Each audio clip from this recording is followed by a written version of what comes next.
Cerita yang akan saya bagikan hari ini berjudul Liburan Keluarga ke Bandung. Tak ada kursi untukku di kereta.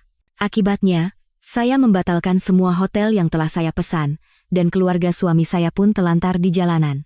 Aku menatap layar komputer, menekan tombol konfirmasi terakhir di keyboard, lalu aku menghela napas panjang. Reservasi paket keluarga lebaran di Lembang Asri Resort selesai. Ini adalah liburan keluarga Idul Fitri yang telah kurencanakan dengan susah payah. 6 hari 5 malam, tiket kereta, hotel, hingga tiket masuk tempat wisata, semuanya sudah siap dengan sempurna. Bu Sari, kopi pesanan ibu sudah siap. Dina, salah satu stafku, meletakkan cangkir dengan pelan sambil melirik penasan ke arah monitorku. Wah, Bu Manajer mau liburan sekeluarga, ya? Iya, jawabku sambil memijat pelipis dan menyesap kopi. Ini liburan keluarga pertama yang saya rencanakan setelah 3 tahun menikah. Ibu mertua saya sudah lama sekali ingin merasakan sejuknya Lembang dan melihat kebun bunga di sana, jadi kali ini saya ingin mewujudkan keinginannya. Baik sekali ibu ini, kata Dina sambil tersenyum lalu meninggalkan ruangan. Baik hati, aku tersenyum kecut dalam hati. Ini hanyalah satu lagi usaha mati-matianku untuk bisa diterima oleh keluarga Mas Bima. 3 tahun pernikahan, di mata ibu mertuaku, aku selamanya adalah orang asing. Seorang menantu perempuan dari Jakarta yang sok modern, yang tidak bisa masak, tidak becus mengurus rumah tangga, dan terlalu sibuk bekerja, sehingga tidak bisa mengurus keluarga dengan benar. Ponselku bergetar. Sebuah pesan WhatsApp dari suamiku, Bima Prakoso. Sari, Mama bilang di Lembang suhunya bisa di bawah 15 derajat, jangan lupa bawa jaket tebal ya. Aku membalas singkat, oke, tapi di dalam hati rasa kesal memuncak. Aku sudah dewasa, usia 30 tahun, masa urusan pakaian apa yang harus dikenakan saja harus diatur dari jauh oleh ibu mertua? Tapi aku segera menenangkan diri. Liburan ini tujuannya untuk memperbaiki hubungan. Sabar, Sari, sabar. Sepulang kerja, ruang tamu sudah penuh dengan koper. Ibu mertuaku, Ibu Hartini, sedang sibuk mengarahkan Bima dan adik iparku, Rina, untuk memasukkan segala macam barang ke dalam koper. Oh, Sari sudah pulang? Ibu mertua melirikku sekilas. Besok kita harus berangkat pagi-pagi naik kereta, barang-barangmu sudah siap? Ibu, saya baru saja pulang kerja, jawabku dengan senyum terpaksa. Barang saya cepat, kok. 20 menit juga selesai. Mbak Sari, Rina, adik iparku, menyela sambil menggendong putrinya yang berusia 5 tahun, Maya. Tadi ibu suruh kami siapkan obat-obatan darurat. Kalau mbak butuh, ambil saja punya kami. Aku mengangguk, tapi dalam hati berpikir, kenapa tidak pernah bertanya langsung padaku apa yang kubutuhkan? Kenapa selalu harus melalui ibu dan Rina? Keluarga ini memang selalu seperti ini. Aku seperti orang luar, semua informasi harus kuterima melalui pihak ketiga. Malamnya di tempat tidur, Bima hanya memunggungiku sambil asik dengan ponselnya. Aku bertanya dengan hati-hati, Mas, besok kita ke stasiun Gambir naik apa? Nanti diantar Mas Adi, jawab Bima tanpa mengangkat kepala. Adi adalah suami Rina. Kamu pulangnya telat sekali, jadi kami berangkat duluan saja. Loh? Besok aku bisa pulang setengah hari. Kok? Aku tidak mengerti. Mama bilang lebih baik berangkat lebih awal, biar tidak terjebak macet. Nanti repot, kata Bima dengan nada tegas yang tidak menerima bantahan. Lagi-lagi, Mama bilang, aku membalikkan badan dan tidak berkata apa-apa lagi. Selama 3 tahun, di balik setiap keputusan Bima, selalu ada bayang-bayang kalimat Mama bilang, kemana perginya pria mandiri yang dulu ku kenal saat pacaran? Keesokan harinya, tengah hari. Aku bergegas menyelesaikan pekerjaan dan pulang, tapi rumah sudah kosong. Hanya ada pesan WhatsApp dari Bima di ponselku. Kami sudah berangkat ke stasiun Gambir. Kamu langsung ke peron saja ya. Aku membeku di tempat. Bukankah kita sudah sepakat pergi bersama? Aku segera menyeret koper, memesan taksi online, dan bergegas ke stasiun Gambir. Aku berlari menuju peron, tetapi petugas memberitahuku bahwa keluargaku sudah naik ke kereta. Tapi tiket saya masih ada di sini, jelasku dengan panik. Petugas itu memeriksa sistemnya. Ibu Sariwijaya? Mohon maaf, Bu, kursi Anda tercatat sudah ditempati oleh penumpang lain. Seorang anak bernama Maya. Maya. Putri Rina. Kepalaku pening. Aku menelepon Bima, dan setelah beberapa saat baru diangkat. Sari, kamu di mana? Kereta sebentar lagi berangkat. Suara Bima terdengar kesal. Kursiku bagaimana? Kenapa Maya yang duduk di kursiku? Aku menahan suaraku agar tidak bergetar. Oh, itu. Tadi Mama bilang kasihan Maya kalau duduk sendiri, jadi kursi kamu dipakai Maya. Toh kamu juga sibuk kerja, kan? Bisa naik kereta berikutnya. Tidak apa-apa. Nada bicara Bima terdengar ringan, seolah sedang membicarakan cuaca. Seketika darahku terasa membeku. Diberikan? Kursiku, tanpa bertanya padaku, kenapa jadi perhitungan begitu, sih? Bima merendahkan suaranya. Aku sudah belikan tiket kereta berikutnya kok untukmu, berangkat 2 jam lagi, sampai ketemu di Lembang. Telepon ditutup. Aku berdiri mematung. Tiket di tanganku sudah remuk. Permisi, Bu, kata petugas itu dengan tatapan kasihan. Kalau ibu pesan sekarang, mungkin hanya tersisa kelas ekonomi. Tidak apa-apa, suaraku bergetar. Tolong pesankan 1 tiket. Duduk di kursi ruang tunggu, aku membuka ponsel secara mekanis. Di Instagram, Rina baru saja mengunggah postingan baru. Liburan keluarga ke Bandung dimulai. Bismillah.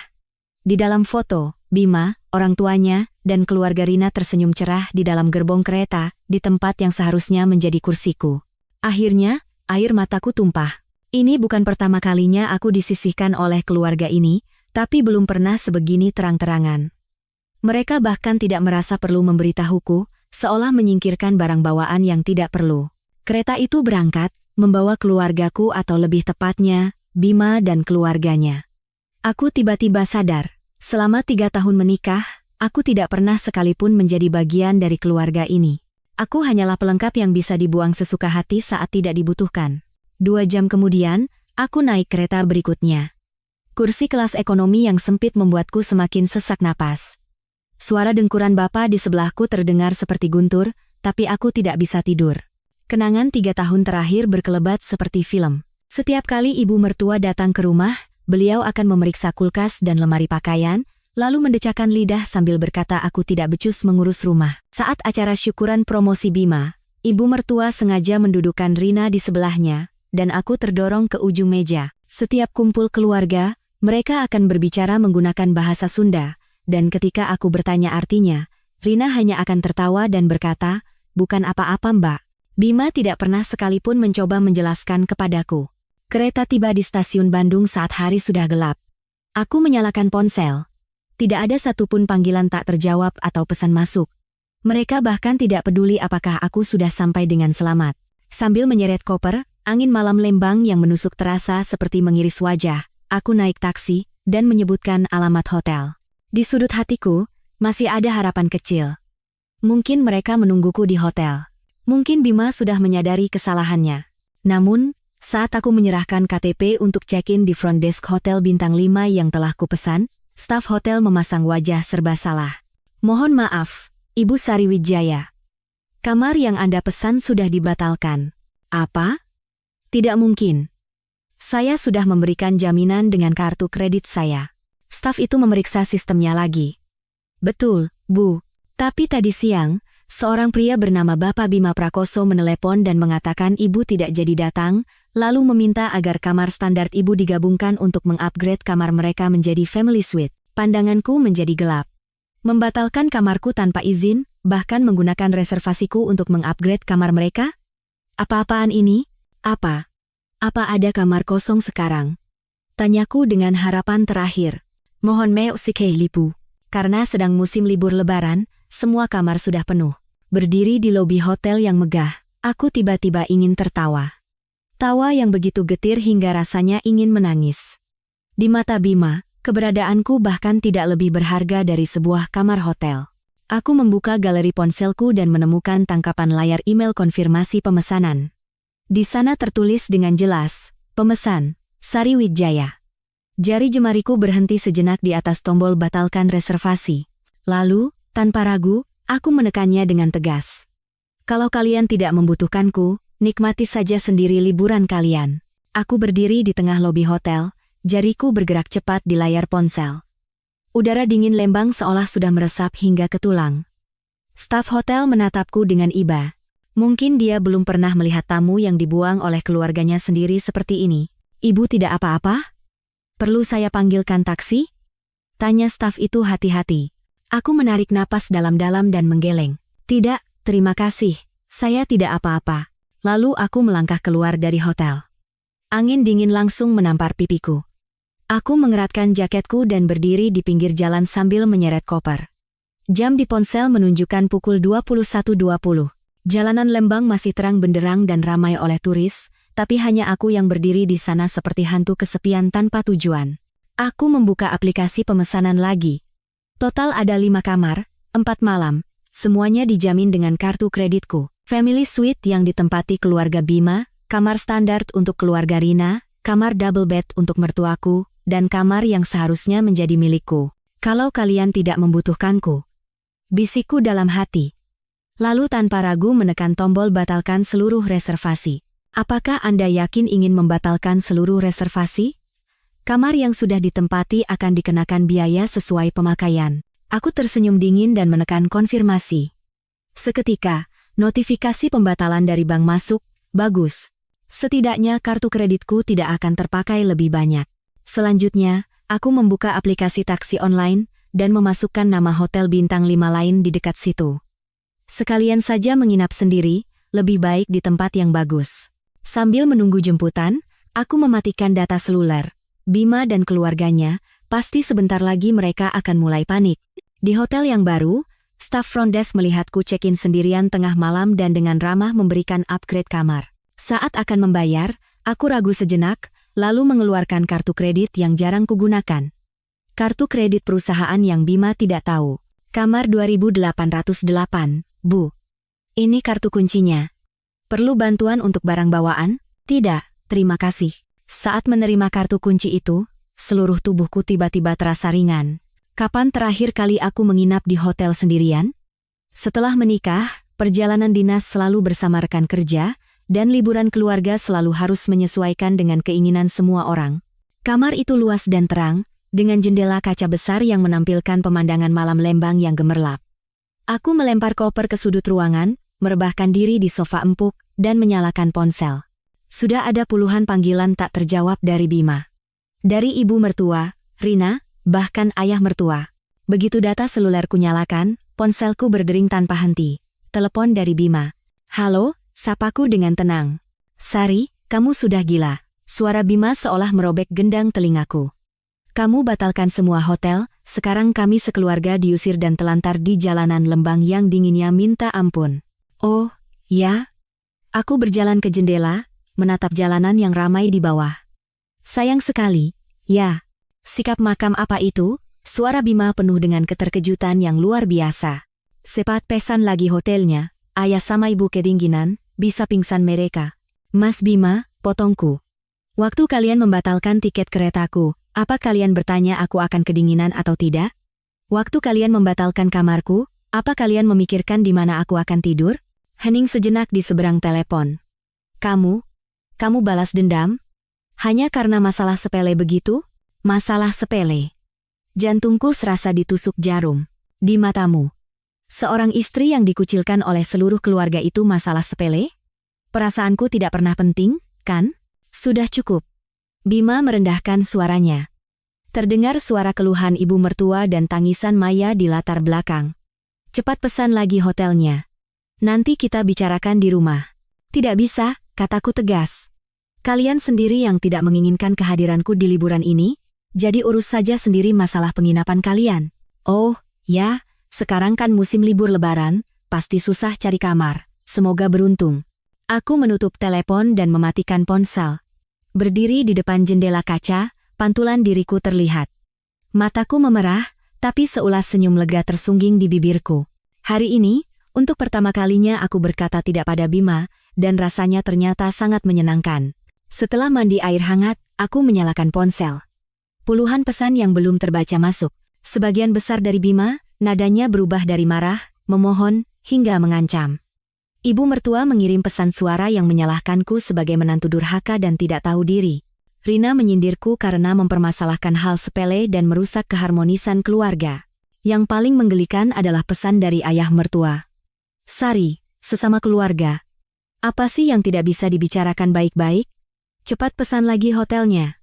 Ibu kasihan, badannya tidak enak. Aku mendengus dan membalas. Ayah, waktu anak ayah membatalkan kamar saya, sepertinya dia tidak memikirkan apakah badan saya enak atau tidak. Setelah mengirim pesan itu, aku mematikan ponsel lagi. Aku meringkuk di bawah selimut yang empuk. Malam itu, aku tidur dengan sangat nyenyak. Tanpa suara dengkuran Bima, tanpa inspeksi mendadak dari ibu mertua, hanya ada ketenangan yang menjadi milikku seutuhnya.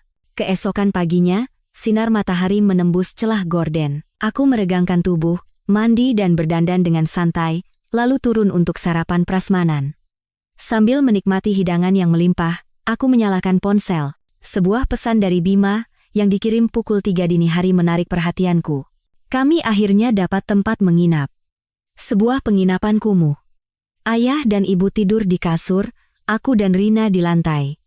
Kamu puas sekarang? Aku meletakkan cangkir kopiku, jariku berhenti sejenak di atas layar, tapi pada akhirnya aku tidak membalas apa-apa. Ku buka Instagram, Rina mengunggah foto sebuah kamar yang gelap dan suram dengan caption, "Malam pertama di Lembang, pengalaman yang tak terlupakan." Di bawahnya, ibu mertua berkomentar, "Ada orang yang egois, tidak memikirkan orang tua dan anak kecil." Jariku sempat melayang di atas tombol unfriend, tapi akhirnya kurungkan. Biarkan saja mereka mengeluh. Aku bukan lagi Sari yang hanya bisa sabar dan menahan diri.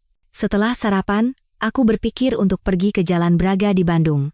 Saat keluar dari hotel, matahari Lembang terasa cerah namun udaranya tetap sejuk.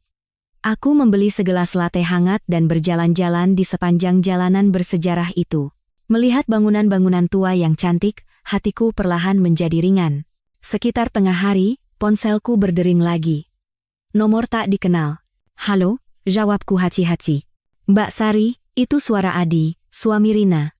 Akhirnya teleponnya diangkat. "Kami di rumah sakit sekarang, Mbak. Ibu pingsan karena syok. Jantungku berdebar kencang." "Rumah sakit mana?" "UGD RS Santosa, Mbak." "Cepat ke sini." Adi menutup telepon dengan tergesa-gesa. Aku berdiri di tengah jalan, bimbang. Apakah beliau benar-benar sakit, atau ini hanya jebakan lain? Tapi, kalau benar-benar terjadi sesuatu, aku menghela napas dan memberhentikan taksi. Unit gawat darurat RS Santosa penuh sesak. Aku mengedarkan pandangan dan akhirnya menemukan keluarga Bima duduk di kursi di sudut ruangan. Ibu mertua bersandar di kursi dengan mata terpejam, wajahnya memang terlihat pucat. Bima yang pertama kali melihatku dan langsung berlari menghampiri. "Kamu akhirnya datang juga." Dia mencengkeram pergelangan tanganku. "Cepat sana bayar biaya administrasinya." Aku menepis tangannya. "Ibu kenapa?" Kata dokter bagaimana? "Tekanan darahnya naik, jantungnya berdebar-debar," kata Bima sekenanya. "Dokter bilang harus diobservasi dulu." "Jangan banyak tanya, bayar saja dulu." Aku mengeluarkan kartu asuransiku dari dompet. "Pakai ini saja." Bima tertegun sejenak, lalu berteriak. "Kalau punya asuransi kenapa tidak bilang dari awal? Gara-gara kamu, semalam kami habis 2 juta di penginapan jelek itu, kenapa saya harus bilang? Waktu kalian membatalkan kamarku, apa kalian berpikir saya mungkin butuh asuransi?" Balasku dengan dingin. "Sari." Bima tiba-tiba meninggikan suaranya, "Bisa tidak kamu berhenti mengungkit masalah sepele itu? Ibu sedang sakit begini." Orang-orang di sekitar menoleh ke arah kami. Wajahku memanas. Saat itu, ibu mertua membuka mulutnya dengan suara lemah, "Sari, ibu yang salah. Sudah, jangan bertengkar lagi dengan Bima." Melihat wajahnya yang pucat, hatiku luluh. Bagaimanapun juga, beliau orang tua. Kalau sampai terjadi apa-apa, saya ke bagian pembayaran dulu. Aku berjalan ke loket. Rina mengikutiku dari belakang. "Mbak Sari," katanya dengan nada rendah, tidak seperti biasanya. "Semalam kami memang salah, tapi Mbak juga keterlaluan." Maya sampai menangis kedinginan. "Tahu? Rina," potongku. "Kamu tahu semalam aku tidur di mana?" Dia menatapku dengan bingung. Sepertinya pertanyaan itu tidak pernah terlintas di benaknya. "Di hotel lain. Pakai uangku sendiri. Karena di kamar suite yang kalian tempati, tidak ada tempat untukku." Setelah selesai membayar, aku kembali ke UGD, tepat saat dokter keluar. "Wali pasien?" "Ibu hanya kelelahan dan sedikit stres emosional. Tidak ada yang serius, bisa istirahat di rumah saja. Ini resep obatnya, tolong diminum teratur." Sambil dipapah, Ibu mertua meraih tanganku dengan lemah. Sari, ayo kita pulang, sesama keluarga harus rukun.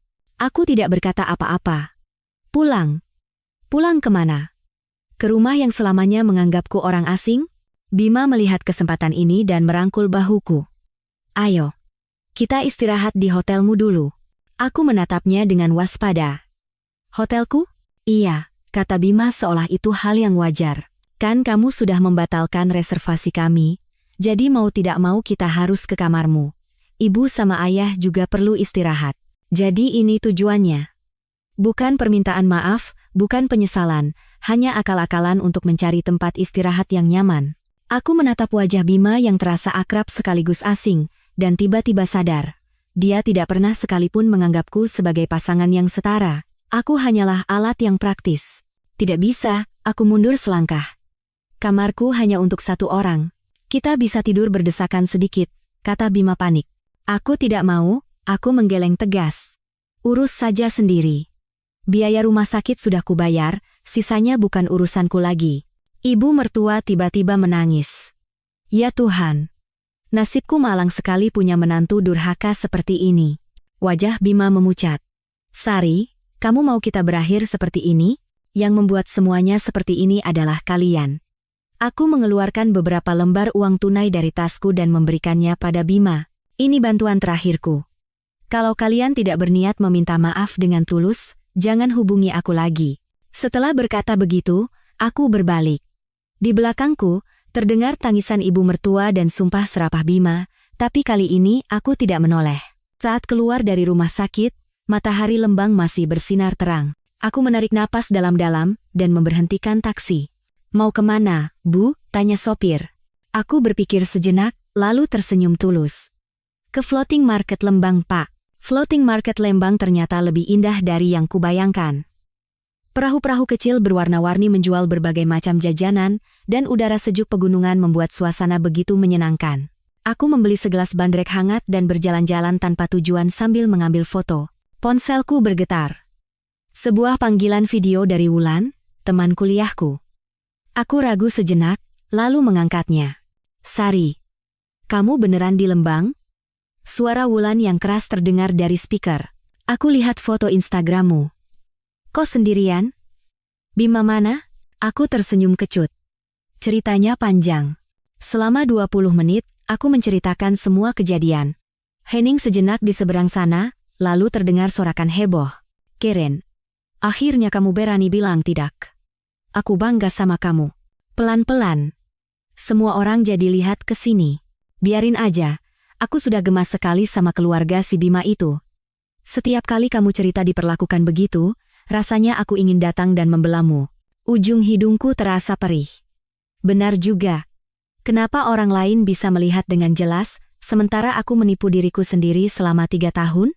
Terus sekarang kamu nginap di mana? Aman, kan? Tanya Wulan khawatir. Di hotel bintang 5 lain. Tenang saja, aku membalikkan kamera ponselku untuk menunjukkan pemandangan pasar apung di belakangku.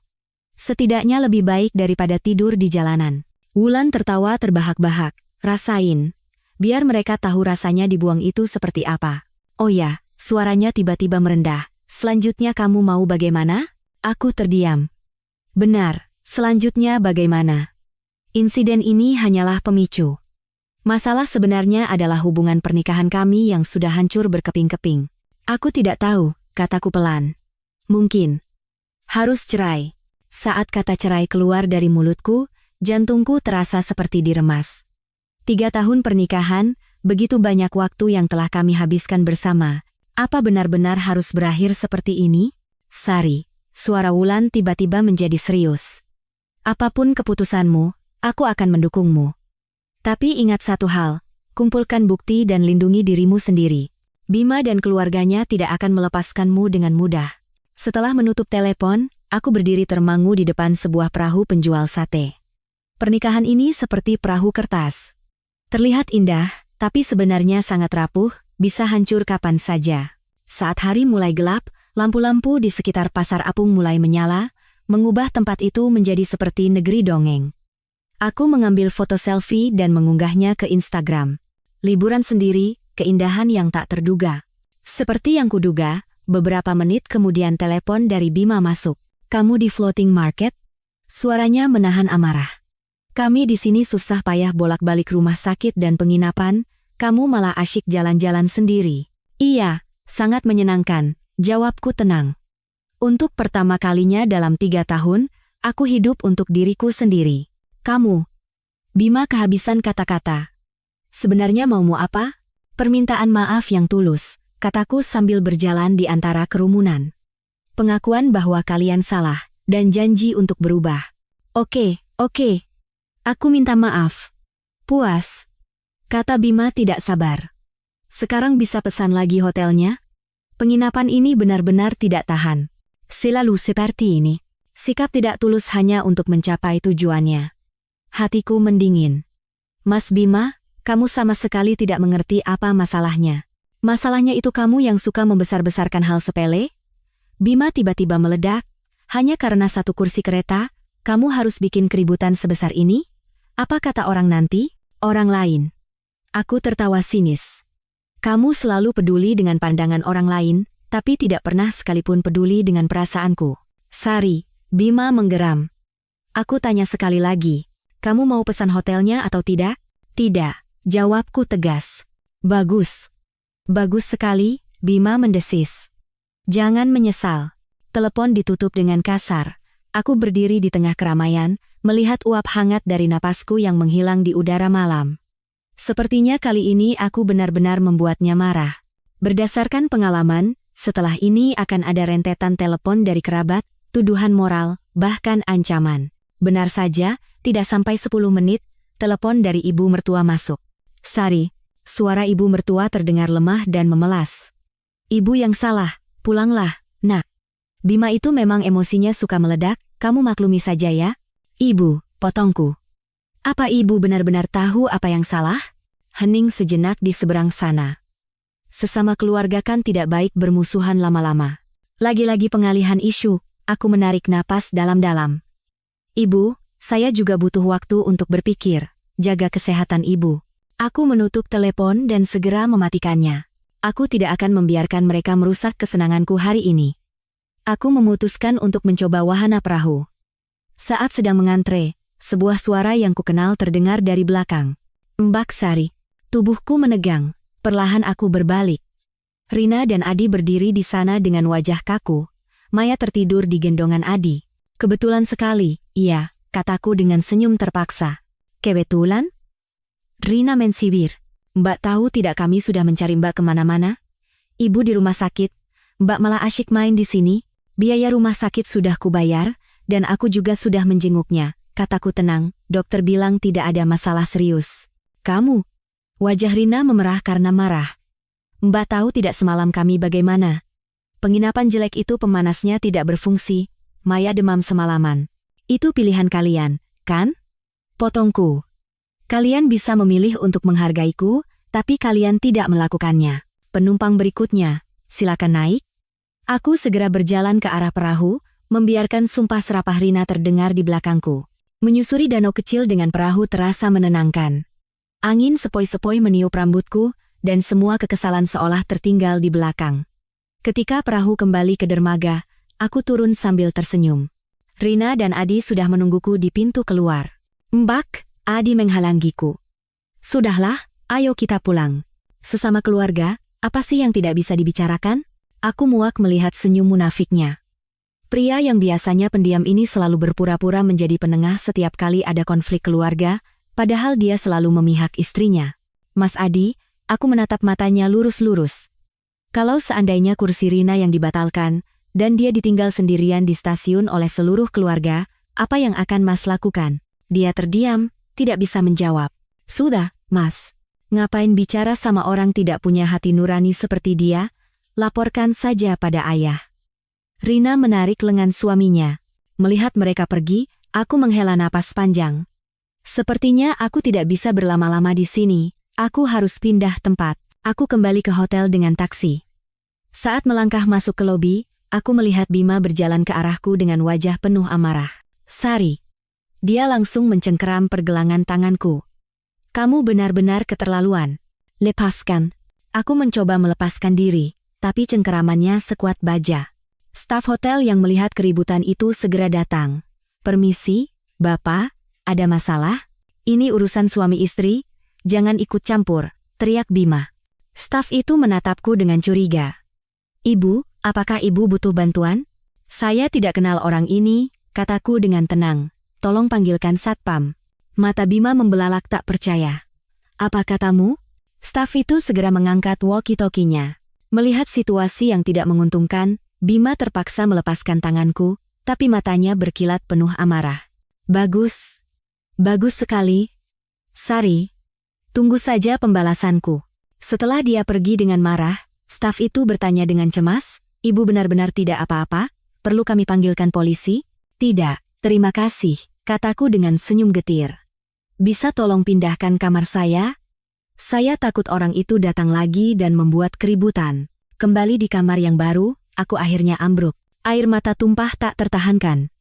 Semua kepedihan selama 3 tahun pernikahan meledak seperti bendungan yang jebol. Tatapan Bima tadi begitu menakutkan, seolah aku bukan istrinya, melainkan musuhnya. Aku menyalakan ponsel. Puluhan pesan masuk. Selain dari Bima dan ibu mertua, ada beberapa pesan dari kerabat jauh mereka di kampung. Isinya luar biasa seragam, menuduhku sebagai menantu durhaka yang tidak tahu diri dan membuat orang tua menderita di perantauan. Yang paling menyakitkan adalah pesan dari ayah mertua. "Sari, ayah sangat kecewa padamu. Bima sudah begitu baik padamu. Kenapa kamu tega mengkhianatinya?" Aku meringkuk di tempat tidur, membasahi bantal dengan air mata. Di keluarga ini, aku selamanya adalah pihak yang salah, yang harus selalu mengalah dan berkorban demi kepentingan bersama. Jauh malam, ponselku bergetar lagi. Sebuah pesan MMS dari nomor tak dikenal. Saat kubuka, darahku serasa membeku. Itu adalah foto wisuda bersama teman-teman kuliahku, tapi wajahku dan wajah seorang teman pria telah dipotong dan diedit secara provokatif. Dasar wanita jalang. Kalau tidak menurut, foto ini akan kusebar ke seluruh email kantor. Tanganku gemetar hingga hampir tak bisa memegang ponsel. Siapa yang mengirim ini? Bima. Rina. Bagaimana mereka bisa mendapatkan foto ini? Saat aku dilanda ketakutan, telepon dari Wulan masuk. "Sari," suaranya sangat tegang. "Aku baru saja dapat email dari orang tak dikenal. Ada beberapa foto editanmu, katanya kamu selingkuh." "Ini apa-apaan?" "Itu palsu," teriakku. "Itu foto wisuda bareng-bareng, diedit pakai Photoshop." "Sudah kuduga." Wulan marah. "Pasti ini kerjaan si Bima. Dia sudah mulai mau menjatuhkanmu." Jantungku terasa jatuh ke dasar perut. Untuk membuatku tunduk, mereka tega menodai nama baikku. Inikah yang disebut keluarga? "Wulan," suaraku bergetar. "Aku harus bagaimana?" "Dengar baik-baik," suara Wulan terdengar tegas dan tenang. "Pertama, simpan semua bukti. Kedua, jangan balas pesan apapun. Ketiga, besok langsung pulang ke Jakarta. Jangan sendirian di sana. Keempat, cari pengacara. Semakin cepat semakin baik." Setelah menutup telepon, aku melewati malam tanpa tidur. Di luar jendela, Lembang bermandikan cahaya, tapi pernikahanku malam itu tenggelam dalam kegelapan total. Cahaya pagi menembus celah gorden. Aku menatap langit-langit. Mataku perih, tapi kepalaku justru luar biasa jernih. Foto editan itu seperti pisau yang memutus tuntas sisa-sisa harapan terakhirku pada pernikahan ini. Layar ponsel menyala, menampilkan notifikasi check-in dari maskapai penerbangan. Tadi malam, aku sudah memesan tiket pesawat untuk kembali ke Jakarta siang ini. Saat sedang berkemas, tanganku menyentuh benda keras di saku dalam koper. Aku mengeluarkannya. Ponsel cadangan Bima. Aku terdiam. "Kapan ini masuk ke sini?" Aku teringat. Malam sebelum berangkat, Bima sempat memintaku membantunya merapikan barang. Mungkin saat itulah dia menyelipkannya. Dia memang selalu begitu. Seenaknya memasukkan barang tak terpakai ke dalam tasku, tanpa pernah berpikir bebanku akan bertambah berat. Aku hendak membuangnya, tapi entah kenapa tanganku menekan tombol power. Ponsel itu terkunci dengan kata sandi. Aku mencoba tanggal lahir Bima, tanggal pernikahan kami, semuanya salah. Saat akan menyerah, sebuah ide terlintas. Aku memasukkan tanggal lahir ibu mertuaku.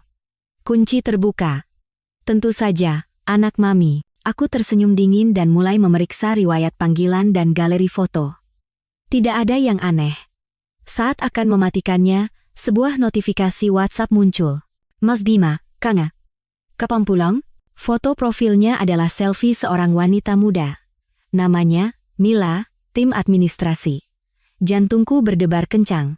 Kubuka jendela obrolan itu, dan kata-kata di layar menusuk jantungku seperti belati. Mas, semalam seru banget. Hampir saja ketahuan istrimu. Kapan kamu mau menceraikannya?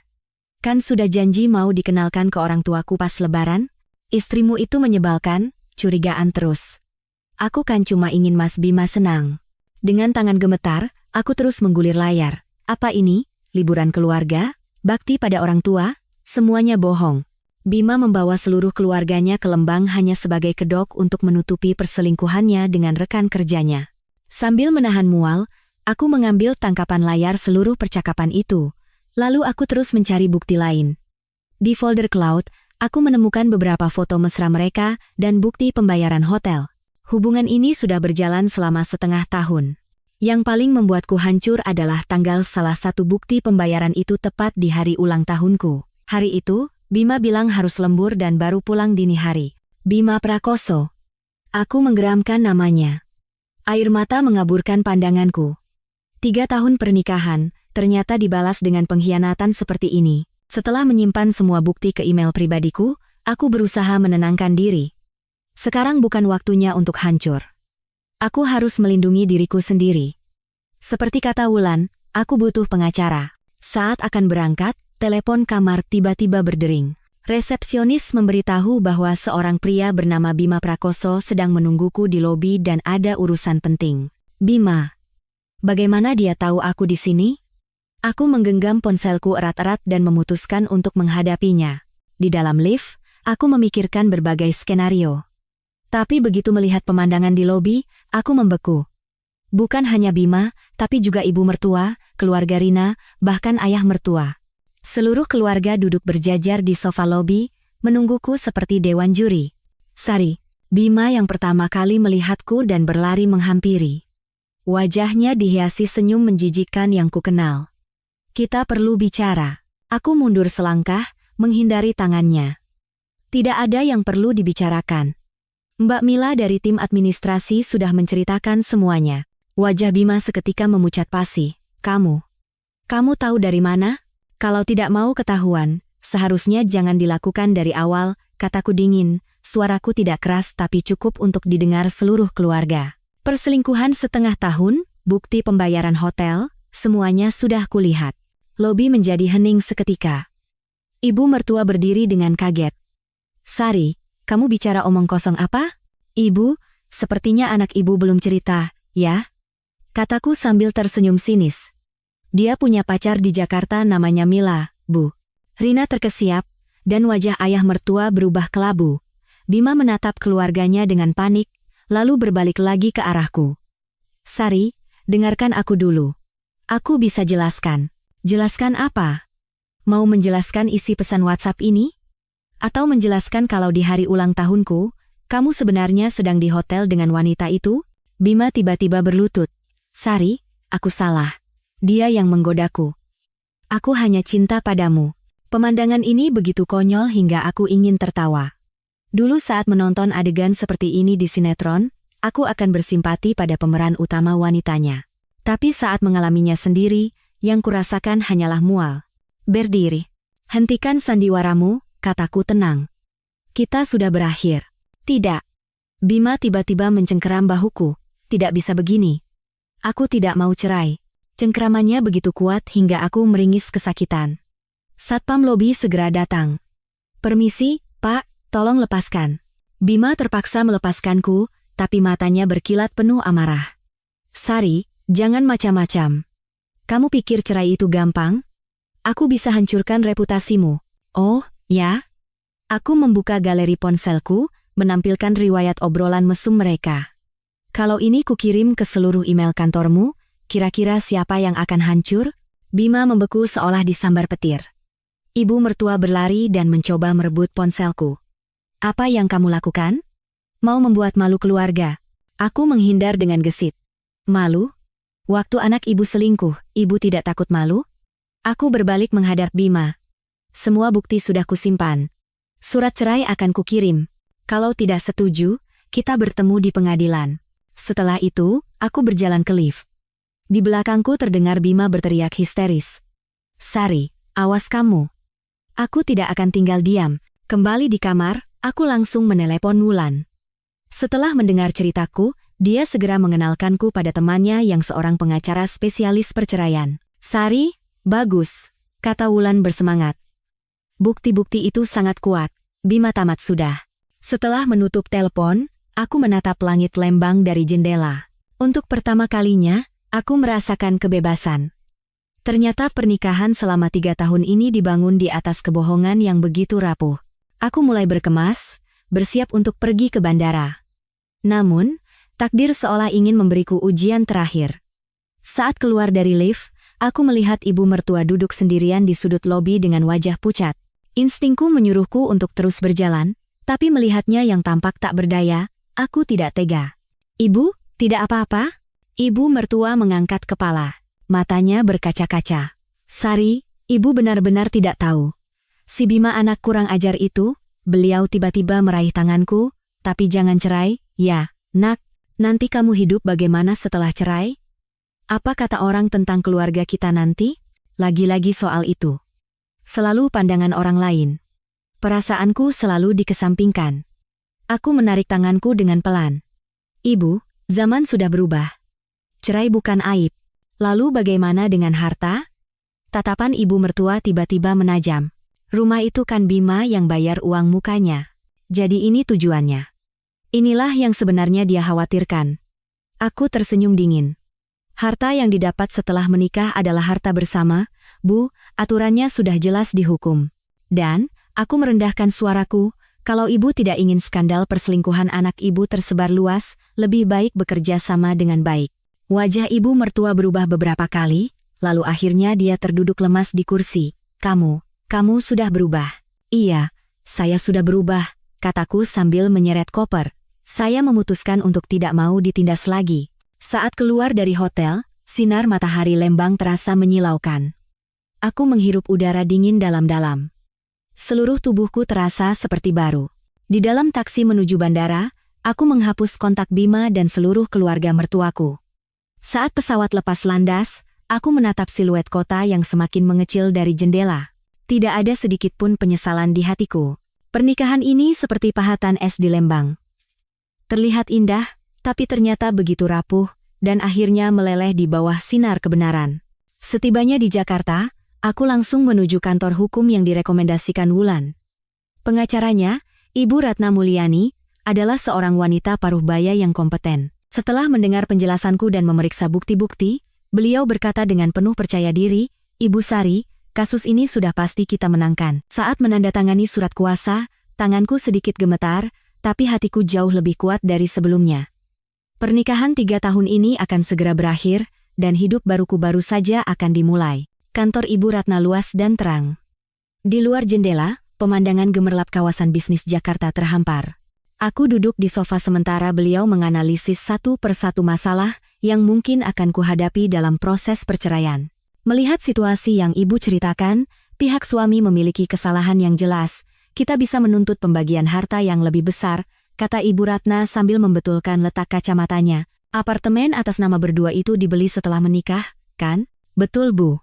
Uang mukanya 60% dari pihak dia, 40% dari saya, tapi cicilannya kami bayar bersama. Tidak masalah, itu semua masuk dalam kategori harta bersama atau gono gini. Ibu Ratna mencatat sesuatu di laptopnya. Yang lebih penting, Ibu punya bukti perselingkuhan suami. Apakah ada bukti kontrol finansial juga? Aku membuka aplikasi catatan keuangan di ponselku dan menunjukkannya.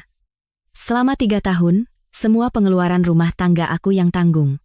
Gaji Bima tidak pernah diberikan padaku, hanya untuk membayar cicilan apartemen. Sangat bagus, mata Ibu Ratna berbinar. Tindakan kontrol finansial seperti ini juga sangat penting dalam gugatan cerai. Lalu, apakah ada kecenderungan kekerasan? Aku teringat saat Bima mencengkeram bahuku dengan keras di lobi hotel dan ragu sejenak, secara fisik tidak pernah dipukul, Tapi kalau marah dia suka membanting barang atau mencengkeram pergelangan tangan saya dengan keras. Kita catat, kata Ibu Ratna tegas. Kekerasan dalam bentuk apapun tidak bisa ditolerir. Konsultasi berlangsung selama 2 jam. Saat keluar dari kantornya, tasku penuh dengan daftar dokumen yang harus kusiapkan. Berdiri di depan gedung kantor, sinar matahari Jakarta terasa menyilaukan mata. Semua ini terasa tidak nyata. Sebulan yang lalu aku masih seorang istri yang pasrah, sekarang aku sedang mempersiapkan surat cerai. Ponselku bergetar. Nomor tak dikenal. Saat kuangkat, suara dingin Bima terdengar. Sari, kamu benar-benar sudah ke pengacara, ya? Jantungku berdebar kencang. Bagaimana dia tahu? Aku langsung sadar. Kamu mengikutiku? Bagaimana aku tahu itu tidak penting? Suara Bima penuh ancaman. Aku peringatkan, jangan perbesar masalah ini, apartemen, tabungan, kamu tidak akan dapat sepeser pun. Hukum yang akan memutuskan secara adil, kataku berusaha setenang mungkin.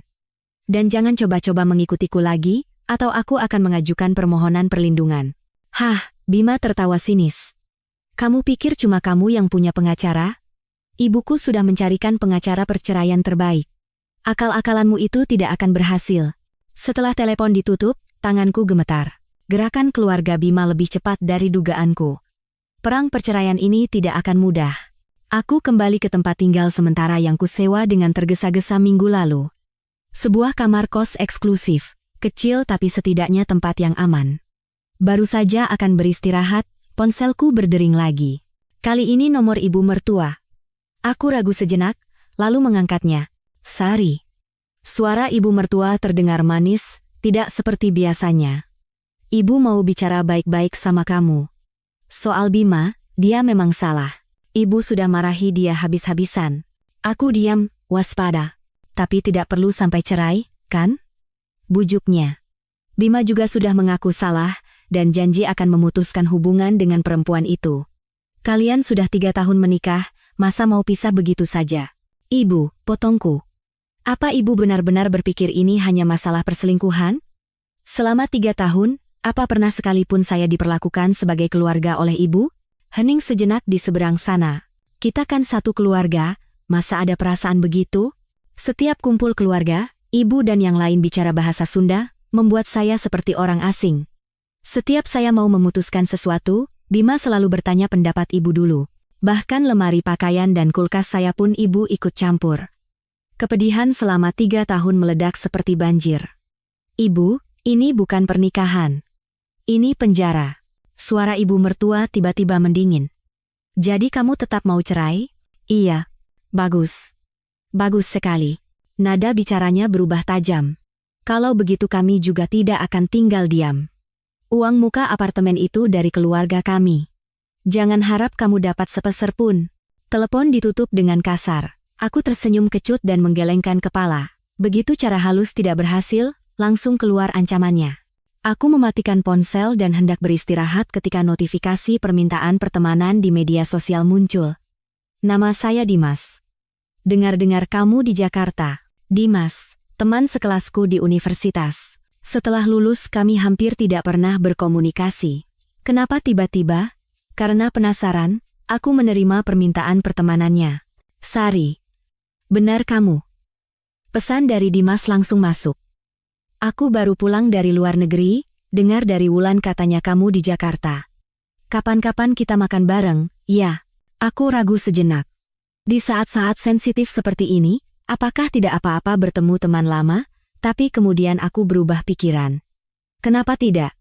Kenapa aku tidak boleh punya kehidupan sosial sendiri? Boleh. Kapan? Setelah membuat janji, anehnya hatiku terasa lebih ringan. Mungkin ini adalah awal dari kehidupan yang baru. Menghubungi lagi teman lama, membangun kembali hubungan sosial, dan menemukan kembali diriku yang hilang dalam pernikahan. Keesokan paginya, sesuai saran Ibu Ratna, aku pergi ke bank untuk mencetak riwayat transaksi semua rekeningku dan mengurus surat keterangan properti di kantor pertanahan. Saat akan pulang, ponselku berdering dengan panik. Bu Sari. Itu suara Dina, stafku. Suaranya terdengar panik. Ibu harus cepat ke kantor. Ada beberapa orang membuat keributan di lobi, katanya keluarga mertua ibu, mau bicara sama ibu. Darahku serasa membeku. Bima, dia akhirnya datang ke kantorku. Aku memberhentikan taksi dan meminta sopir untuk melaju secepat mungkin. Dari kejauhan, aku sudah bisa melihat kerumunan di lobi kantor. Semakin dekat, terdengar suara ibu mertua berteriak, "Menantu saya ini selingkuh dengan laki-laki di kantor ini. Dia mau meninggalkan suami dan keluarganya. Bapak-bapak, ibu-ibu, apa ini pantas?" Rina menimpali di sebelahnya. "Kakak ipar saya ini dulunya istri yang baik, tapi setelah kerja di sini dia berubah. Pasti ada yang mengajarinya tidak benar." Beberapa rekan kerjaku berdiri dengan canggung, sementara satpam mencoba menenangkan mereka. Aku menarik napas dalam-dalam dan melangkah maju. "Ibu, Rina, apa yang kalian lakukan?" Semua orang serentak menoleh ke arahku. Ibu mertua sempat terkejut, lalu berlari dan meraih tanganku. "Sari, ayo pulang sama ibu. Bima sudah mengaku salah, kamu jangan tinggalkan dia." Aku menepis tangannya dengan kuat. "Ibu, kalau mau bicara, bicaralah secara pribadi. Jangan di kantor saya." "Pribadi?" teriak Rina tajam. "Kamu tidak angkat telepon, tidak balas WhatsApp, bagaimana kami bisa bicara pribadi? Jadi kalian datang ke kantorku dan membuat keributan?" Seluruh tubuhku gemetar karena marah. "Apa kalian tidak memikirkan pekerjaanku, reputasiku?" "Reputasi?" Rina mencibir. "Kamu yang berani-beraninya selingkuh masih peduli reputasi? Selingkuh?" Aku menatapnya dengan kaget. "Yang selingkuh itu Bima. Aku punya buktinya." Omong kosong, ibu mertua tiba-tiba mengeluarkan setumpuk foto dari tasnya dan menyebarkannya ke lantai. "Lihat semua. Ini wajah asli menantu kami." Aku menunduk dan melihat foto-foto itu. Seketika darahku mendidih. Lagi-lagi foto editan diriku dengan teman priaku. Ini rekayasa. Aku membungkuk untuk memungut foto-foto itu, tapi Rina mendorongku. "Sudah berbuat masih saja mengelak. Kakakku sudah begitu baik padamu, kamu tega mengkhianatinya." Suasana menjadi kacau. Satpam akhirnya tidak tahan lagi, dan memaksa ibu mertua serta Rina keluar. Sebelum diseret pergi, ibu mertua berbalik dan menatapku dengan tajam. "Sari, kalau kamu berani macam-macam, kami tidak akan tinggal diam." Rekan-rekan kerjaku menatapku dengan iba. Seseorang diam-diam memungut foto-foto di lantai, dan memberikannya padaku. Aku menerimanya dengan tangan gemetar, air mata menggenang di pelupuk mata. "Bu manajer," Dina menatapku dengan cemas. "Sebaiknya ibu istirahat dulu di ruang istirahat." Aku menggeleng. Aku langsung menuju ke bagian HRD. Kejadian seperti ini harus segera dilaporkan, kalau tidak nanti bisa menjadi masalah yang lebih besar. Manajer HRD mendengarkan penjelasanku dan menepuk bahuku dengan simpatik. Perusahaan mengerti masalah pribadi karyawan. Tapi keributan seperti hari ini tidak boleh terjadi lagi. Citra perusahaan jadi buruk. "Saya mengerti, Pak," aku menunduk malu. "Saya akan selesaikan secepatnya." Lalu manajer HRD ragu sejenak. "Foto-foto ini, apa benar-benar rekayasa?" "100%, Pak," kataku sungguh-sungguh. "Saya punya foto aslinya untuk membuktikan. Waktunya tidak cocok, dan pakaian di foto itu bahkan bukan punya saya." Manajer HRD mengangguk. "Syukurlah kalau begitu. Tapi, Bu Sari, manajemen punya pandangan yang baik terhadap ibu, dan promosi tahun depan sudah di depan mata. Sayang sekali jika ada masalah rumah tangga di saat seperti ini." Jantungku terasa mencelos. Aku mengerti maksudnya yang tidak terucap. Perceraian ini akan mempengaruhi karierku. Keluar dari ruang HRD, aku langsung ke toilet. Setelah mengunci pintu, barulah aku menumpahkan tangis yang kutahan. Kenapa perceraian selalu lebih berat bagi perempuan? Laki-laki yang selingkuh, tapi pada akhirnya perempuan yang harus menanggung tekanan di tempat kerja dan masyarakat. Sambil menyeka air mata, aku menelepon Ibu Ratna dan menceritakan semua yang terjadi. "Ini strategi pencemaran nama baik yang klasik," analisis Ibu Ratna dengan tenang. "Mereka ingin menjatuhkan reputasi Anda agar bisa mendapatkan posisi tawar yang lebih baik dalam negosiasi cerai. Jangan khawatir, kita bisa menuntut balik atas pencemaran nama baik. Tapi pekerjaan saya sudah terpengaruh," kataku putus asa. "Bertahanlah," Ibu Ratna memberiku semangat. Keributan seperti ini justru bukti bahwa mereka sedang terpojok. "Oh ya, besok apa ada waktu? Kita perlu membahas rencana spesifik mengenai pembagian harta." Setelah menutup telepon, aku menatap pantulan wajahku yang kuyu di cermin dan bertekad. Karena keluarga Bima sudah menyatakan perang, Aku akan melawan sampai akhir. Saat pulang kerja, di depan kantor aku tak menyangka bertemu Dimas. Dia bersandar di sedan hitamnya, tersenyum dan melambaikan tangan padaku. Aku dengar dari Wulan hari ini kamu mengalami hari yang berat, katanya pelan saat mendekat. Kupikir kamu butuh teman. Ujung hidungku terasa perih, hampir menangis lagi. Di saat paling terpuruk, teman lama yang hampir asing ini justru memberiku penghiburan terbesar. Terima kasih, kataku dengan suara serak, tapi penampilanku sedang kacau sekali. Tidak. Kamu sangat berani, Dimas menatapku dengan tulus. Tidak banyak orang yang punya keberanian untuk memulai lagi. Dia membawaku ke sebuah restoran yang tenang, menghindari topik-topik sensitif, dan hanya membicarakan masa kuliah dan kehidupan kami masing-masing. Tanpa sadar, keteganganku mengendur dan aku tertawa beberapa kali. Menjelang akhir makan malam, Dimas tiba-tiba berkata dengan serius, "Sari, kalau butuh bantuan apapun, hubungi aku saja. Aku juga punya beberapa teman di bidang hukum." Aku mengangguk, terharu. Saat keluar dari restoran, angin malam menyapu wajahku, aku tiba-tiba sadar. Masih banyak orang baik dan hal-hal baik di dunia ini, dan aku telah menyia-nyiakan waktu 3 tahun dalam pernikahan yang tidak bahagia. Kembali ke kos, saat akan mandi, ponselku berdering lagi. Kali ini Bima. Aku ragu sejenak, lalu mengangkatnya. "Puas kamu sekarang?" Suara dingin Bima terdengar. "Hari ini, puas kamu?" "Mas Bima," kataku dengan suara lelah. "Bisakah kita selesaikan masalah ini secara dewasa?" "Dewasa?" Dia mencibir. "Waktu kamu ke pengacara dan mengumpulkan bukti, kamu tidak berpikir untuk menyelesaikannya secara dewasa? Yang memulai duluan kan kalian." "Aku tidak mau dengar," Bima memotong. "Ibuku bilang, kami akan memberimu kesempatan terakhir. Batalkan gugatan cerai, pulang ke rumah, dan hidup tenang. Maka kami akan anggap tidak terjadi apa-apa. Kalau tidak, aku menggenggam ponselku erat. Kalau tidak, kamu tidak akan bisa bekerja lagi di industri ini." Bima merendahkan suaranya. "Ibuku kenal dengan salah satu pemegang saham terbesar di perusahaanmu. Kamu mengerti maksudku?" Seluruh tubuhku mendingin. "Jadi ini tujuannya. Ini senjata pamungkas mereka, mengancamku dengan karierku." "Mas Bima," kataku dengan penekanan di setiap kata, "aku lebih baik jadi pengangguran daripada kembali ke penjara itu." Hening beberapa detik di seberang sana. Lalu terdengar suara Bima menggeram. "Kalau begitu, bersiaplah jadi pengangguran. Dasar wanita jalang." Panggilan diputus dengan kasar. Aku berdiri di dekat jendela, menatap gemerlap malam Jakarta. Anehnya, hatiku justru tenang. Ancaman, intimidasi, pencemaran nama baik, keluarga Bima telah menggunakan semua cara, tapi mereka tidak tahu bahwa semua itu justru membuatku semakin kuat. Keesokan paginya, aku langsung menghadap direktur utama di kantorku. Aku memutuskan lebih baik menjelaskan situasi terlebih dahulu daripada menunggu gosip menyebar. Setelah mendengar penjelasanku, reaksi Pak Dirut di luar dugaan. Beliau terlihat memahami. "Bu Sari, yang perusahaan nilai adalah kemampuan Anda, bukan kehidupan pribadi Anda." Tapi beliau ragu sejenak.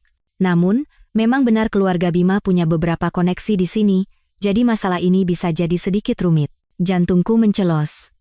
"Saya mengerti posisi perusahaan, Pak." "Jangan terburu-buru," Pak Dirut tersenyum. "Saya punya usulan. Cabang kita di Shanghai sedang membentuk tim baru dan butuh seorang pemimpin. Kalau Bu Sari mau, bisa mempertimbangkan untuk pindah ke sana." "Shanghai?" Aku tertegun. Ini adalah awal yang benar-benar baru. Artinya, aku bisa lepas dari semua kekacauan di Jakarta. "Terima kasih, Pak Dirut." Aku menarik napas dalam-dalam. "Akan saya pertimbangkan." Keluar dari ruangannya, aku segera menghubungi Ibu Ratna dan memberitahukan situasi baru ini. Secara hukum, perpindahan tempat kerja tidak mempengaruhi proses cerai, analisis Ibu Ratna. Tapi secara strategis, meninggalkan Jakarta bisa menjadi pilihan yang baik. Anda bisa menghindari gangguan dari keluarga Bima, sekaligus menunjukkan bahwa Anda sudah berusaha mempertahankan pernikahan. "Berusaha?" Aku tidak mengerti. "Iya. Di pengadilan nanti, kita bisa menekankan bahwa Anda bahkan rela pindah kerja demi mempertahankan pernikahan," jelas Ibu Ratna. "Ini akan semakin memperjelas bahwa kesalahan sepenuhnya ada pada Bima." Setelah menutup telepon, aku berdiri di dekat jendela, berpikir. Shanghai berarti kehidupan baru, kesempatan baru, tapi juga berarti melarikan diri sejenak dari perang ini. Haruskah aku pergi? Saat sedang bimbang, sebuah pesan dari Dimas masuk. Dengar-dengar kamu mungkin akan ke Shanghai. Kebetulan minggu depan aku ada perjalanan dinas ke sana. Mau minum kopi bareng? Nanti ku kenalkan dengan teman-temanku di sana.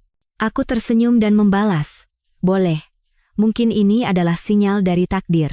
Malam itu, aku membuat keputusan berani. Aku menerima tawaran mutasi dan akan pergi ke Shanghai. Tapi sebelumnya, aku harus kembali ke apartemen bersama Bima untuk mengambil barang-barang pribadi dan dokumen penting. Aku mengirim pesan pada Bima. Besok pagi aku mau ambil barang. Tolong jangan ada di rumah. Dia membalas cepat, terserah. Keesokan harinya, saat aku membuka pintu apartemen dengan kunci cadangan, aroma parfum asing menusuk hidung. Di ruang tamu, pakaian wanita berserakan, dan di atas meja makan ada 2 gelas wine yang belum habis. Jantungku mencelos. Aku bergegas ke kamar tidur. Saat membuka pintu, aku membeku. Bima dan seorang wanita muda tidur tanpa busana di ranjang kami. Di spray bahkan ada bekas-bekas yang mencurigakan. Wanita itu adalah wanita yang sama yang tersimpan di ponselnya sebagai Mila, tim administrasi. Aku berdiri di ambang pintu. Darah di pembuluhku seolah membeku. 2 orang di ranjang itu tidur pulas, sama sekali tidak menyadari kehadiranku. Bima bahkan mendengkur ringan, satu tangannya dengan angkuh melingkari tubuh wanita itu. Inikah yang disebut mengaku salah? Inikah selingkuhan yang katanya sudah diputuskan secara bersih? Rasa mual menyeruak. Sambil menahan gejolak di perut, aku diam-diam mundur, mengeluarkan ponsel, dan mulai merekam. Kamera menyorot ruang tamu yang berantakan, gelas wine di meja makan, dan akhirnya berhenti pada 2 orang telanjang di kamar tidur. Setelah selesai mengumpulkan bukti, aku mulai mengambil barang-barangku dengan hati-hati. Foto pernikahan, muk pasangan, hadiah-hadiah murah yang pernah dia berikan, semuanya kutinggalkan. Aku hanya mengambil KTP, laptop pribadi, beberapa barang kenangan, dan pakaian yang sering kupakai. Saat merapikan ruang kerja, aku melihat brankas sedikit terbuka. Sepertinya semalam Bima terlalu terburu-buru hingga lupa mengunci brankas. Aku membukanya diam-diam. Di dalamnya, selain sejumlah uang tunai dan perhiasan, ada setumpuk dokumen. Saat kubaca, napasku menjadi sesak. Itu adalah riwayat transaksi bank dan bukti transfer Bima selama setengah tahun terakhir. Di sana tercatat dengan jelas bagaimana dia setiap bulan mentransfer sejumlah besar uang kepada Rina, dan baru-baru ini menggunakan tabungan bersama kami untuk membeli produk investasi. Penerima manfaatnya atas nama ibu mertuaku. Penggelapan aset yang rapi. Aku tersenyum dingin dan memotret semua dokumen itu. Bima dan ibunya selalu bilang uang muka apartemen dari keluarga mereka, tapi di belakangku mereka diam-diam menguras harta bersama kami. Saat akan pergi, terdengar suara dari arah kamar tidur. Aku cepat-cepat mengembalikan dokumen ke tempatnya dan bersiap pergi dengan koper. Tapi aku terlambat. Bima keluar dari kamar sambil mengucek mata. Melihatku, dia tertegun. Sari. Dia tanpa sadar melirik ke arah kamar, dan wajahnya seketika memucat. Kamu. Kenapa kamu di sini? Ambil barangku, kataku tenang sambil menunjuk pintu kamar yang terbuka lebar. Mau dikenalkan? Wajah Bima memerah padam. Dengar dulu. Ini tidak seperti yang kamu pikirkan. Lalu seperti apa? Aku mencibir. Wanita itu sedang memijatmu? Atau kalian sedang bermain kuda-kudaan? Kamu. Bima marah dan melangkah maju, mencengkeram pergelangan tanganku. Sini kuncinya. Ini bukan rumahmu lagi. Pergelangan tanganku sakit. Lepaskan.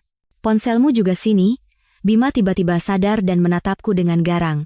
Kamu tadi merekam, kan? Tidak, aku secara refleks menyembunyikan ponsel di belakang punggung. Bima merebut tasku dan menggeledahnya dengan kasar. Saat dia menemukan ponselku dan mencoba membukanya, aku menggunakan kesempatan itu untuk lari ke arah pintu dengan koper. Berhenti! Bima menggeram dan mengejarku, menjambak rambutku di dekat pintu. Hapus fotonya. Kulit kepalaku terasa seperti robek. Aku terhuyung dan menabrak rak sepatu.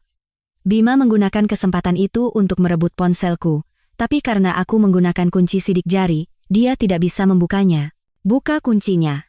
Dia mencekik leherku dan mendorongku ke dinding. Atau kamu akan menyesal. Pandanganku menggelap.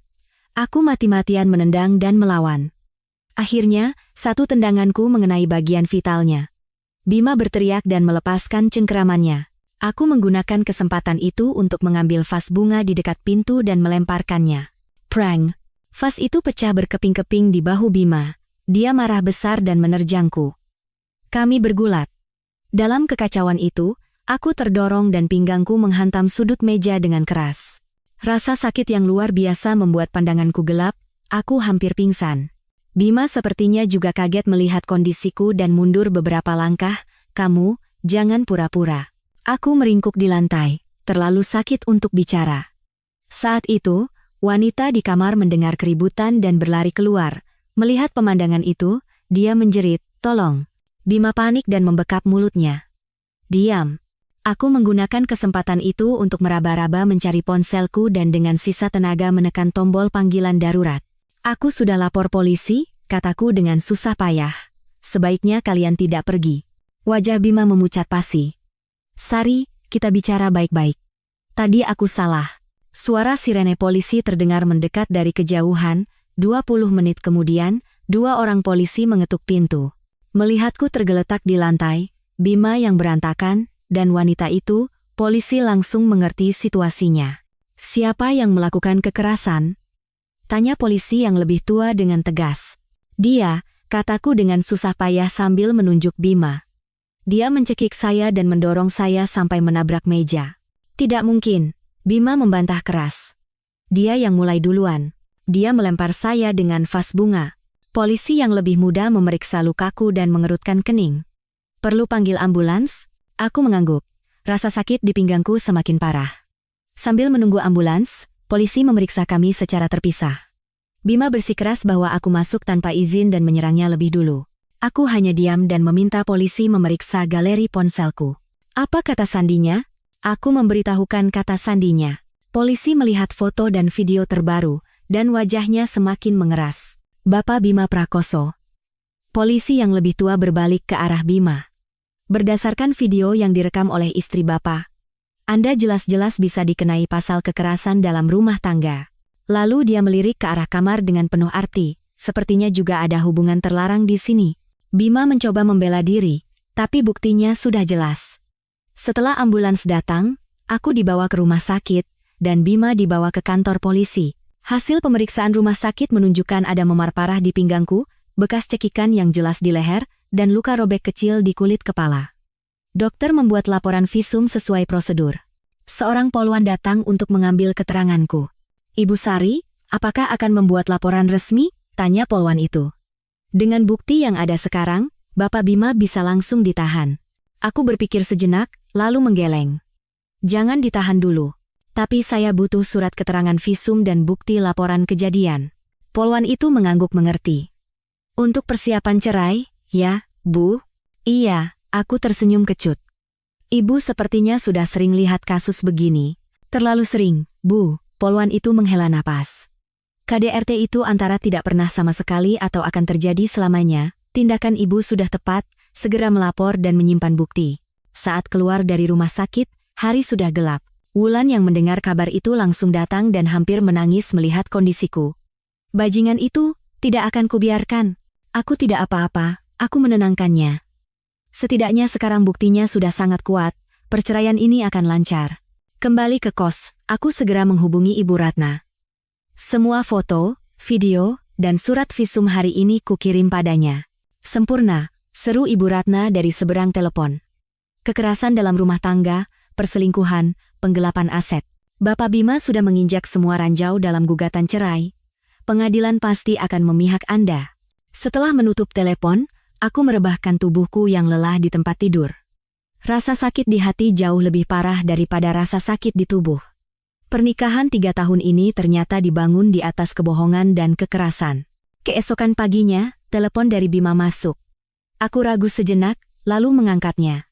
"Sari." Suaranya serak, seperti orang yang tidak tidur semalaman. "Aku salah. Aku benar-benar salah. Tolong jangan tuntut aku." "Sudah keluar dari kantor polisi, ya?" tanyaku dingin. "Iya." Bima ragu-ragu. "Ibu pakai koneksi. Tapi catatan kasusnya masih ada." "Sari, bisa kita bertemu dan bicara baik-baik?" "Tidak perlu," tolakku tegas. "Semua pembicaraan melalui pengacara." "Kamu harus sekejam ini?" Bima tiba-tiba kembali bersikap keras. "Lupa. Ibuku kenal dengan pemegang saham di perusahaanmu." Mas Bima, potongku. Video dan foto semalam, ditambah hasil visum, sudah cukup untuk menghancurkanmu. Kalau kamu atau keluargamu berani menggangguku lagi, aku akan sebarkan semua ini ke internet, biar seluruh dunia tahu wajah asli keluarga Prakoso. Hening lama di seberang telepon. Akhirnya, terdengar suara Bima menggeram. Apa maumu? Penyelesaian cerai yang adil, kataku tenang. Sesuai hukum, semua yang menjadi hakku, tidak kurang sepeser pun. Setelah menutup telepon, aku menghela napas panjang. Perang ini akhirnya mencapai titik balik.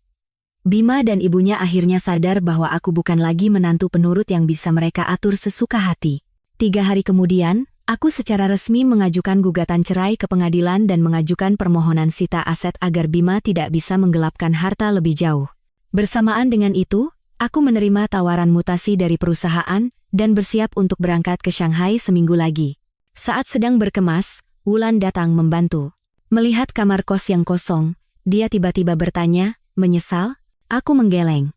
Dari dalam tas, kukeluarkan foto editan itu dan merobeknya menjadi 2. Aku menyesal karena tidak sadar lebih awal. Sehari sebelum berangkat ke Shanghai, Dimas mengajakku makan malam sebagai acara perpisahan. Di restoran, dia memberiku sebuah amplop. Ini kontak teman-temanku di Shanghai. Kalau butuh bantuan, hubungi mereka saja. Terima kasih. Aku menerima amplop itu, terharu. Kenapa kamu baik sekali padaku? Dimas tersenyum. Dari zaman kuliah aku sudah menyukaimu. Sayangnya waktu itu kamu sudah punya pacar. Sekarang, aku hanya ingin menebus penyesalan itu. Jantungku tiba-tiba berdebar kencang. Aku buru-buru menunduk dan memotong steak di piringku. Ini pertama kalinya setelah semua kekacauan perceraian, aku merasakan debaran pada seseorang. Pelan-pelan saja, Dimas sepertinya menyadari kegugupanku dan dengan cerdas mengalihkan pembicaraan. Shanghai itu tempat yang bagus. Kamu pasti akan suka. Malam itu, aku menerima surat panggilan mediasi dari pengadilan. Sidang akan diadakan sebulan lagi. Ibu Ratna menyarankan agar aku tidak meninggalkan Jakarta dulu, tapi kesempatan kerja di Shanghai juga sulit untuk dilepaskan. Saat sedang dilema, telepon dari Pak Dirut masuk. Bu Sari, saya dengar jadwal sidang cerai ibu sudah keluar. Jantungku mencelos. Apa mutasinya akan dibatalkan? Iya, Pak. Jangan khawatir, kata Pak Dirut di luar dugaan. Perusahaan mendukung ibu. Anda bisa bergabung dengan kantor Shanghai 2 minggu lebih lambat. Selesaikan dulu urusan pribadi ibu. Aku tidak percaya dengan pendengaranku. Benarkah, Pak? Terima kasih banyak. Tidak perlu berterima kasih, Pak Dirut jeda sejenak. Sebenarnya, mantan istri saya adalah teman baik ibunya Bima. Saya tahu betul seperti apa keluarga itu. Bu Sari, Anda melakukan hal yang benar. Teruslah berjuang. Setelah menutup telepon, aku berdiri di dekat jendela, menatap gemerlap malam Jakarta. Kota ini telah memberiku begitu banyak kenangan. Baik, buruk, manis, pahit, tapi sekarang, saatnya untuk melangkah maju. Besok, aku akan berdiri di pengadilan dengan penampilan yang sama sekali baru, untuk mengakhiri pernikahan yang salah ini. Dan setelah itu, aku akan terbang ke Shanghai, menuju kehidupan baruku. Ruang mediasi di pengadilan terasa sangat dingin. Aku merapatkan blazerku, tanpa sadar mengetuk-ngetukkan jari di meja. Di sampingku, Ibu Ratna merapikan dokumen sambil sesekali memberiku senyum penyemangat.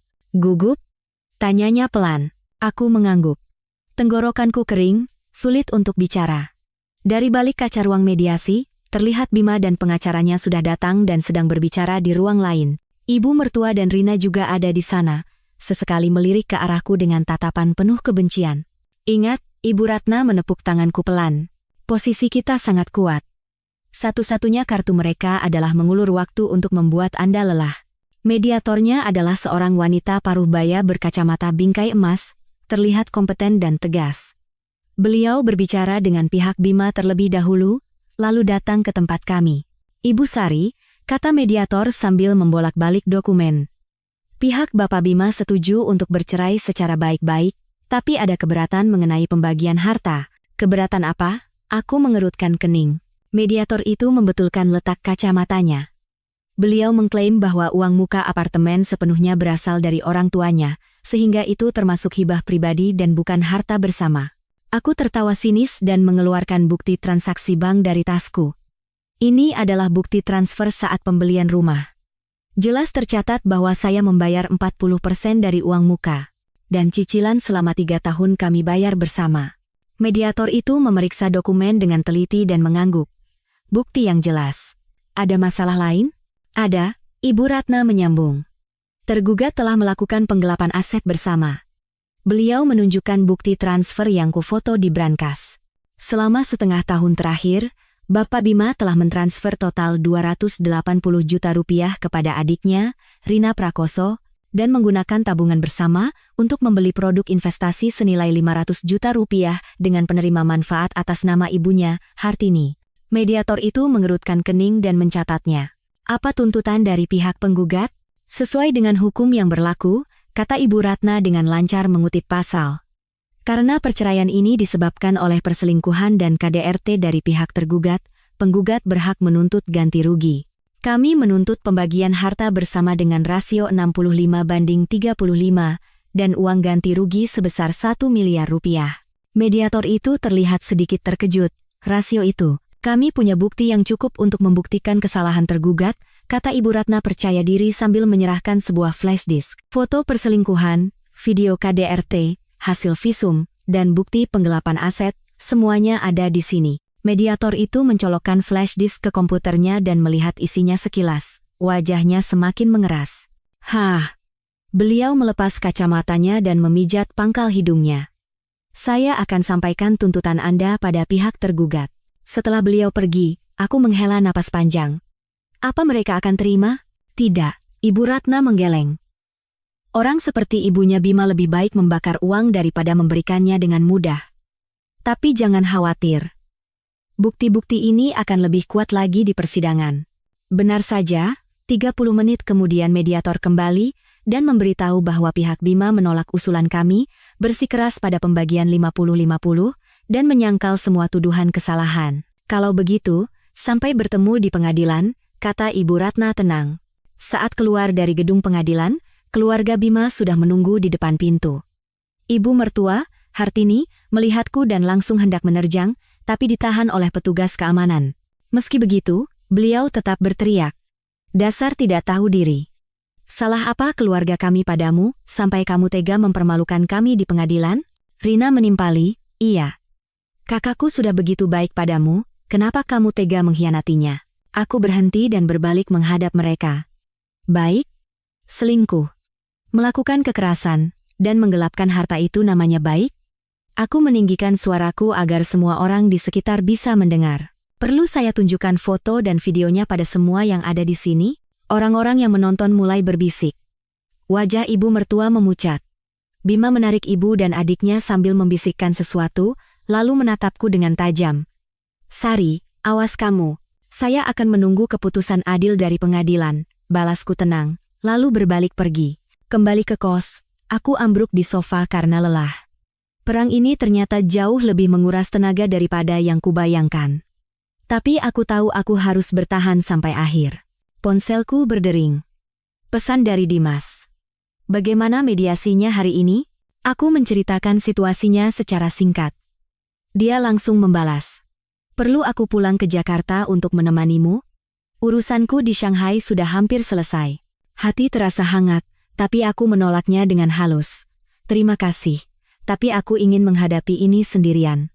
Aku mengerti. Kalau ada apa-apa, hubungi aku kapan saja. Perhatian Dimas membuat mataku berkaca-kaca. Selama 2 minggu berikutnya, aku fokus pada serah terima pekerjaan sambil mempersiapkan materi untuk sidang bersama Ibu Ratna. Pihak Bima menjadi tenang dan tidak menggangguku lagi. Malam sebelum sidang, saat aku sedang merapikan dokumen, ponselku tiba-tiba berdering. Nomor tak dikenal. Halo? Jawabku hati-hati. Sari, itu suara Bima. Tapi nadanya luar biasa lembut. Bisa kita bicara? Hanya kita berdua. Kalau ada yang mau dibicarakan, katakan saja, aku tetap waspada. Aku ingin minta maaf secara langsung, suara Bima terdengar seperti menahan isak tangis. Selama ini aku banyak berpikir. Aku benar-benar salah padamu. Aku menggenggam ponselku erat. Aku tidak percaya dengan pendengaranku.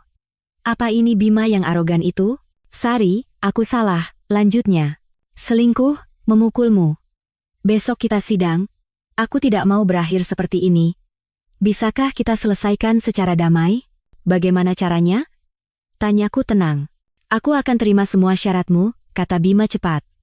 Harta 65%, uang ganti rugi, semuanya. Tolong batalkan gugatannya. Ini terlalu aneh. Dengan sifat Bima, tidak mungkin dia tiba-tiba melunak seperti ini. Kecuali, mereka menemukan bukti baru yang merugikan kita? Kenapa tiba-tiba berubah pikiran? Tanyaku langsung. Hening beberapa detik di seberang sana, aku tidak mau foto dan video itu tersebar, karirku bisa hancur. Jadi ini tujuannya. Bima bekerja di perusahaan besar, dan bukti perselingkuhan serta KDRT akan sangat mempengaruhi masa depannya. Sampai bertemu di pengadilan besok, aku menghindari jawaban langsung. Kalau Anda benar-benar berniat berdamai, lakukan kesepakatan mediasi di depan hakim. Setelah menutup telepon, aku segera menghubungi Ibu Ratna dan memberitahukan perilaku aneh Bima. Ini bisa jadi jebakan, hati-hati, peringat Ibu Ratna. Kemungkinan besar ini hanya taktik untuk mengulur waktu. Besok saya akan bersama Anda terus, jangan pernah bertemu dengan mereka sendirian. Setelah menutup telepon, aku berdiri di dekat jendela menatap gemerlap malam Jakarta. Besok, semua ini akan berakhir. Apapun hasilnya, aku bisa menerimanya dengan lapang dada. Karena aku akhirnya belajar untuk memperjuangkan diriku sendiri. Keesokan paginya, halaman pengadilan sudah ramai. Yang mengejutkan, selain keluarga Bima, ada beberapa wartawan dengan kamera. Ada apa ini? Tanyaku pada Ibu Ratna, tegang. Beliau mengerutkan kening melihat mereka. Ibunya Bima yang memanggil mereka. Ini cara mereka untuk menekan lewat media. Benar saja, begitu melihatku, ibu mertua langsung menggiring para wartawan ke arahku. Ini dia orangnya, menantu saya. Dia mau cerai karena uang, sampai menuduh anak saya selingkuh dan melakukan kekerasan. Lampu kilat menyala-nyala, membuat mataku silau. Para wartawan berebut bertanya, Ibu Sari, benarkah Anda mengincar harta seperti kata ibu mertua Anda? Ada rumor Anda yang berselingkuh, benarkah? Tuduhan KDRT itu hanya rekayasa, bukan? Aku berdiri mematung, seluruh tubuhku gemetar. Aku tidak menyangka keluarga Bima akan menggunakan cara serendah ini. Memutarbalikkan fakta dengan opini publik. No comment, Ibu Ratna melindungiku sambil mendorong para wartawan. Kita tunggu keputusan pengadilan. Setelah masuk ke ruang sidang, jantungku masih berdebar kencang. Bagaimana mereka bisa begitu? Tenang, Ibu Ratna menepuk tanganku. Hakim hanya melihat bukti, bukan opini publik.